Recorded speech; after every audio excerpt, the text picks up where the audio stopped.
ఎన్టీఆర్ జిల్లా నందిగామ పురోహితులు అర్చకులు రాష్ట్ర స్థాయి క్రికెట్ టోర్నమెంట్ అట్టహాసంగా జరుగుతోంది. ఏపీ తెలంగాణ రెండు రాష్ట్రాలకు చెందిన 200 మంది బ్రాహ్మణులు క్రికెట్ ఆడుతున్నారు. నిత్యం భగవంతుడి సేవలో ఉండే అర్చక బ్రాహ్మణులు క్రికెట్ టోర్నమెంట్ ఆడటం చాలా అరుదు. పుష్యమాసం అవటంతో వివాహాది శుభకార్యాలు లేకపోవడంతో ఈ క్రికెట్ టోర్నమెంట్ను ఎంచుకున్నట్లు చెబుతున్న నిర్వాహకులతో మా ప్రతినిధి యశ్వంత్ ఫేస్ టు ఫేస్. ఆట అంటే ప్రతి ఒక్కరికి ఇష్టమే. దాన్ని ఆడాలని ప్రతి ఒక్కరు కూడా ఉత్సాహంగా చూస్తూ ఉంటారు. కానీ దాన్ని ఆడేందుకు ప్రతి ఒక్కరు కూడా ఎంతగానో చూస్తుంటారు. కొంతమంది ఆడలేని వారు టీవీలో చూసి కూడా సంతోషిస్తుంటారు.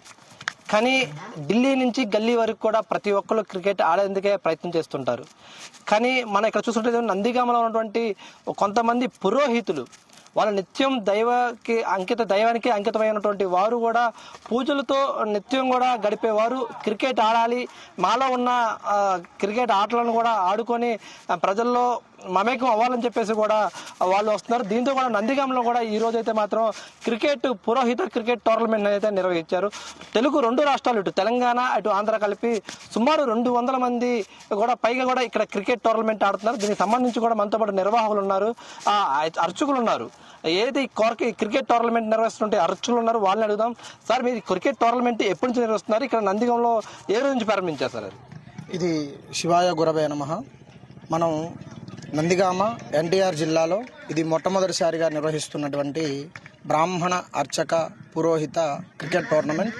ప్రతి సంవత్సరం ఇలా పుష్యమాసం అనేటువంటి అన్సీజన్లో బ్రాహ్మణులందరికీ విశ్రాంతిగా ఉంటారు కాబట్టి వాళ్ళందరితో కలిసి దూరంగా ఉన్నటువంటి వాళ్ళందరినీ ఒక దగ్గరికి చేర్చి ఉభయ రాష్ట్రాల్లో ఉన్నటువంటి నగరాల్లో ఉండేటువంటి పురోహిత అర్చకులకి ఒక క్రీడాస్ఫూర్తిగా ఉంటుందనేటువంటి ఉద్దేశంతో నిర్వహించేటువంటి క్రికెట్ టోర్నమెంట్.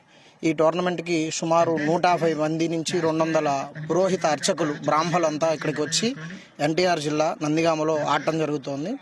ఇది 6 రోజుల పాటు జరిగేటువంటి క్రికెట్ టోర్నమెంట్. ఈ 6 రోజుల పాటు జరిగి చివరి రోజు ఫైనల్స్ ఆడటం జరుగుతుంది. మొదటి బహుమతి 30,000 గాను, రెండో బహుమతి 20,000 రూపాయలు గాను పెట్టుకొని ఈ యొక్క క్రికెట్ టోర్నమెంట్ నిర్వహిస్తున్నారు. కేవలం వారందరిలో ఒక క్రీడాస్ఫూర్తి పెంపొందించాలి, మేమందరం ఇవి కూడా ఆడగలుగుతాం అనే విషయాన్ని అందరికీ తెలియజేయాలని చెప్పేసి ఇటువంటి క్రీడా టోర్నమెంట్ ఏర్పాటు చేయడం జరిగింది.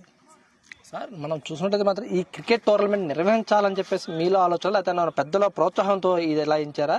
అసలు ఈ క్రికెట్ టోర్నమెంట్ అనేది మీకు ఏ విధంగా అనిపిస్తుంది ఇక్కడ ఆడటం అనేది? ఇటువంటి క్రికెట్ టోర్నమెంట్ నిర్వహించాలంటే చాలా ఖర్చుతో కూడుకున్న విషయం. అలానే ప్రతి చోట పోటీల వరకే జరుగుతాయి. ఇక్కడ బ్రాహ్మణులతో నిర్వహిస్తున్నారు కాబట్టి వారికి తగిన ఏర్పాట్లు, వసతి ఇటువంటివి కూడా మనమే నిర్వహించుకోవాలి. ఎక్కడో దూరం నుంచి వస్తున్నారు కాబట్టి వాళ్ళందరికీ తగిన ఏర్పాట్లతో ఉండాలి. కాబట్టి నందిగామలో ఉండేటువంటి ప్రముఖులు, పురోహితుల దగ్గర నుంచి కొంత సహాయం తీసుకొని వారి యొక్క ప్రోత్సాహంతో ఇటువంటి క్రికెట్ టోర్నమెంట్ నిర్వహిస్తున్నాం. ఇలానే గోదావరి జిల్లాలో కూడా ఇటువంటి టోర్నమెంట్లు జరుగుతూ ఉన్నాయి. అదేవిధంగా వారికి జరుగుతూ ఉన్న సమయంలో వారిని చూసి మన ప్రాంతంలో కూడా ఖచ్చితంగా ఇట్లాంటి టోర్నమెంట్ నిర్వహించాలి అనేటువంటి సంకల్పంతో నందిగామ నేను, అలానే చైతన్య గారు, మా యొక్క బ్రాహ్మణ స్నేహితులందరూ కలిసి ఇటువంటి కార్యక్రమాన్ని సంకల్పం చేయడం జరిగింది. రైట్, మనం చూసినట్లయితే మాత్రం క్రికెట్ ఆడడానికి కూడా ఎంతగానో ప్రయత్నాలు చేస్తున్నారు. మనతో పాటు కూడా మరొక అర్చకులు అయితే ఉన్నారు, అంటే క్రికెట్ ఆడడానికి కూడా పూజారి గారు కూడా మనతో పాటు ఉన్నారు. సార్, మీరు చెప్పండి, మీరు ఎక్కడి నుంచి వచ్చారు? ఈ క్రికెట్ ఆడడం అనేది ఎట్లా అనిపిస్తుంది మీకు? చాలా అద్భుతంగా అనిపిస్తుందండి. నా పేరు ముక్కపాటి లక్ష్మీనారాయణ శర్మ. ఇలాంటి వేదిక అనేది ఎవరో ఒకళ్ళు పూనుకుని ముందుకు రావడం అనేది చాలా గొప్ప విషయం. ఎందుకంటే మాలో కేవలం పూజలే చేస్తాము, లేకపోతే పురోహితమే చేయించాలి, ఇట్లా మనకి పెద్దలు ఏదో చెప్పారు. కానీ దాంట్లో శాస్త్రంలో చెప్పినట్టుగా ఇదం బ్రాహ్మం ఇదం క్షాత్రం శాపాదపి శరాదపి అన్నట్టుగా అన్ని రకాల్లోనూ, అన్ని రంగాల్లోనూ, అన్ని రకాలుగా బ్రాహ్మణులు దేంట్లో తక్కువ కాదు. మేము కూడా పూజలే కాదు, అవసరమైతే శాపమే కాదు, మాకు క్రీడాస్ఫూర్తి కూడా చాలా మాలో కూడా ఉంది. మేమంతా ఒకళ్ళం, ఒక యూనిటీగా ఉన్నాము అని ఒక వేదిక మాకు కావాలి చెప్పుకోవడానికి కూడా. కేవలం నిత్యం మా పూజలు, మా పునస్కారాలతో ఒకచోటే ఉండేటువంటి వాళ్ళం మేము. ఒక 10 సంవత్సరాలుగా ఇటువంటి టోర్నమెంట్లు చాలా జరుగుతున్నాయి. వాటిలో అన్నింటిలో కూడా మేము చాలా ఆనందంగా స్పందిస్తున్నాము. అందరం కూడా కలిసి ఒక ఆట విడుపుగా మాకు శూన్యమాసాలని కొన్ని ఉన్నాయి మనకి. పుష్యమాసం, అందువలన ఇట్లాంటి ఆషాఢ మాసం ఇలాంటి మాసాల్లో మేము ప్రత్యేకంగా ఒక డిజైన్ చేసుకుని మాకెవరూ స్ఫూర్తి లేరు, మాకు మేమే స్ఫూర్తి, మాలో మేమే ఒకళ్ళకొకళ్ళు తోడ్పాటు చేసుకుంటూ చాలా గొప్పగా చేస్తూ ఉంటాము. 2022లో అట్లాగే విజయవాడలో 30 టీములతో చేయడం జరిగింది. అట్లాగే మా సోదరుడు తేజ, తర్వాత అట్లాగే చైతన్య అదే స్ఫూర్తితో వాళ్ళు చాలా గొప్పగా అనుకున్నంత స్థాయి ఏదో చిన్నగా అనుకున్నారు కానీ చాలా గొప్పగా అనుకున్నటువంటి దానికంటే కూడా చాలా గొప్ప పై స్థాయిలో వాళ్ళు చేయడం జరుగుతోంది.